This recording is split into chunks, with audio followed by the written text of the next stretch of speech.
for the thumbnail. I don't know if it's gonna actually. It never uses these. Hold up. It has not used these for like the past like all the like 10 videos. Even though I do this. Anyways, it's gonna use like one of these joints. But what was I gonna say? Um, yeah, I was gonna say that occasionally the mind gets into a phase where it doesn't want to do anything.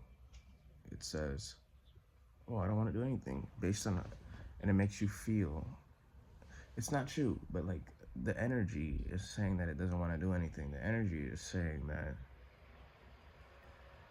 there's nothing to do. What do I do? I'm confused. That's what the energy is projecting. It's not even projecting anything. It's just a blur of energy, like a blur of energy. There's no direct. There's no direction that it's going in. And what I say to that is, you gotta meditate. You gotta do your spiritual practices, bro. Like, if you're not sure what to do, you gotta do your spiritual practices. You gotta get your being still, because when the mind is in that energy space, it's gonna do something, and it's gonna do something random. It really is. If you just really just sat all day, like if you slept, right? Like, oh, I don't know what to do, so I'm gonna go to sleep.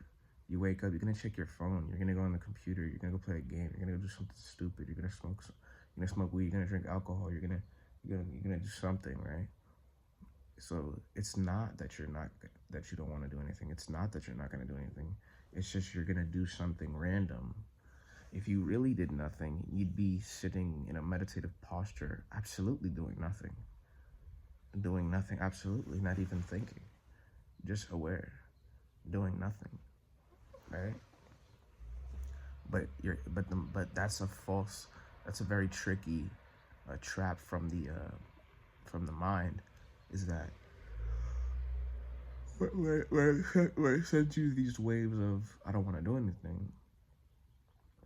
It's not I don't want to do anything. It's I don't want to do what I've been doing to get better. I want to go back to doing what I used to do, which is be random and be compulsive, impulsive.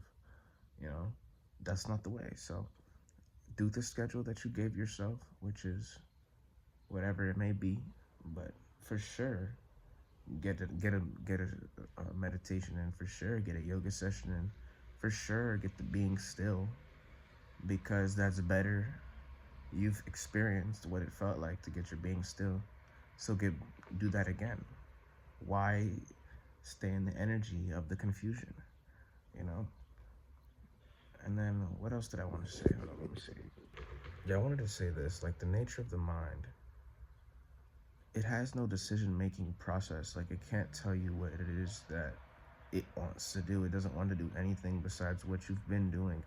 And so it works off your past experiences. Like, okay, this person normally does this, so then we're going to help them just keep doing this thing. It's a great tool. It's a great tool. The mind is a fascinating tool that I have yet to experiment with the depths of um, how strong this tool actually is. I've used it surface level. I want to talk about after what I'm about to say right now, though. So what I'm about to say, hold on. Yeah, so the mind can't tell you what it wants to do. What it can only say is what it's been doing. So the best thing to do is to get to the stillness of your being, regardless of, like, when you don't know exactly what to do. You get to the stillness of your being. You can't make a decision when your mind is foggy. That's a fact. So I wanted to say something else. What was I gonna say? Let me think. Okay, so the mind is like it's not really the mind, but you as an individual. When you're sad, you want to be happy. When you're poor, you want to be rich. If you have all those things, then you want to be enlightened. That's essentially how it goes.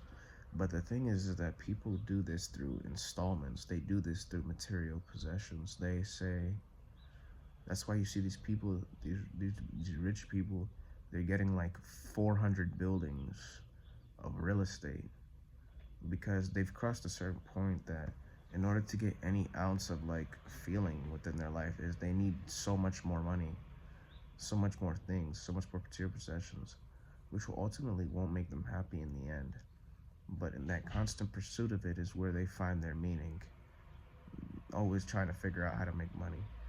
And I'm not bashing them. I'm not. It's just an example that I'm using, um, of how the nature of the mind works. You get one thing, you want another. There's no ever satisfaction in it. It's a constant tool of creation. That's what the mind is. It's a creative tool. So you can't really stop moving, essentially.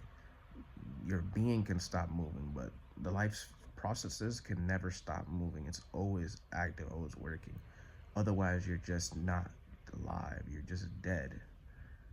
Or you're in a meditative stillness where everything is moving, but you are just the observer of everything in that stillness, in between all the waves and ripples. Yeah.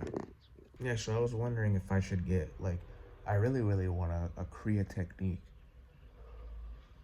And I'm going to say that with my whole open heart. I would love a Kriya technique because, let me first, I would like either the Paramahansa Yogananda's foundations or Isha Foundations. Isha Foundation, yeah. I would like their Kriya techniques. I would like both of them, actually. I would like to do Shambhavi Mahamudra Kriya, and then I would like to practice Paramahansa Yogananda's Kriya technique at the same time. Like in the morning do Shambhavi Mahamudra, and then in the afternoon practice the Paramahansa Yogananda's technique, which is probably just like 10-15 minutes of just practicing that. You'd probably be blissed out. I would love that shit, bro. Like, I would love that, bro. I would do that every day. I'll do the Shambhavi Mahamudra in the morning, and I'll do the Paramahansa Yoga technique in the afternoon. And I would just keep doing it every single day to the point where I could do the Shambhavi Mahamudra in the morning, and then I just do the Paramahansa Yogananda's Kriya technique for even longer at periods of time, to get really deep. And then obviously enjoying sometimes some still meditation every now and then, just to get the being still. Like, that would be awesome too. That's what I would want to do. Mainly because what I do now, it works, it's good, but I want something very potent right now. Like, I need something strong because I still get into a situation where I need to make a quick decision in the moment, in the heat of the moment. Negativity, anger arises within me because I want to do something in that moment. Like, I have plans for the day, but my plans are interrupting with other people's plans and ideas about life because I live in a house with other people. So, I'm not sure. I'm a learning human being, so I'm not in those moments when I'm in the heat of the moment. I'm not exactly sure what to do, right? So I can't just ignore them. I could, but it's being rude about life. Do I forget about my spiritual practices and do I just go carry out what it is I need to get done? Or do I say, no, I need to get my spiritual practices first, and then I can carry out what needs to be done? That's essentially the roadblock that I'm running into. Or when you're dealing with certain situations where you're involving two parties and one party handles another and another party handles another thing, but the other party gets really negative, or you get negative because you want a thing to be a certain way. I don't know how to deal with that yet. Like, I honestly don't know how to deal with that. Dealing with another individual, I've already have myself to work on, which I would love those Kriya techniques.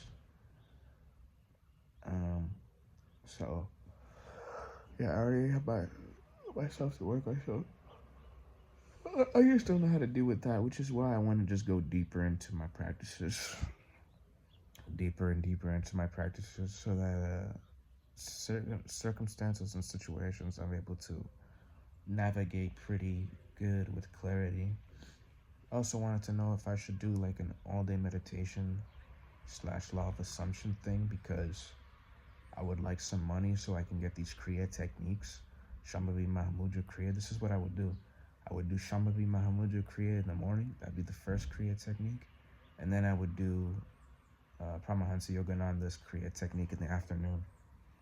I would love to just practice both of them. Imagine, bro, bro, I would be off the charts positive, off the charts aware, off the charts clarity of mind, off the charts no worries, bro, off the charts vibrating. Because the Shambhavi Mahamudra Kriya, according to Sadhguru, takes you to a certain point where it just cleans all your system at a certain level.